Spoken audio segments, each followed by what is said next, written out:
आज तुम्हाला आम्ल व आम्लारी व उदासीन पदार्थ कसे ओळखायचे याविषयी माहिती सांगणार आहे। माझे नाव आम्ही दोघे आज तुम्हाला आम्ल आम्लारी व उदासीन पदार्थ कसे ओळखायचे याच्याबद्दल माहिती सांगणार आहे।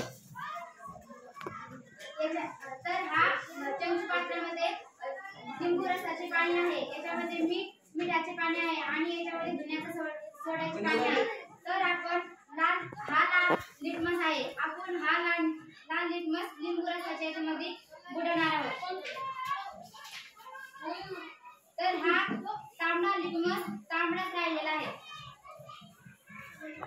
आता आपण निळा लिटमस हा लिंबू रसाच्या पाण्यामध्ये बुडवणार आहोत। तर हा निळा लिटमस लाल झालेला आहे। यावरून आपल्याला असे समजते की ज्यामध्ये तांबडा लिटमस तांबडाच राहिला व निळा लिटमस तांबडा झाला, यावरून आपल्याला असे समजते की हे पदार्थ आम्ल आहेत। तर आता आपण मिठाचे पाणी आहोत, त्या मिठाच्या पाण्यामध्ये आपण लिटमसचे काही बुडवणार आहोत। लाल लिटमस आहे, लाल लिटमस मिठाच्या पाण्यामध्ये बुडवून लाल राहिला आणि निळा लिटमस आहे, आपण निळाच राहिला। याच्यावरून असे लक्षात येते की तांबडा लिटमस तांबडाच राहिला व निळा लिटमस निळाच राहिला। याच्यावरून असे लक्षात येते की हा पदार्थ उदासीन आहे।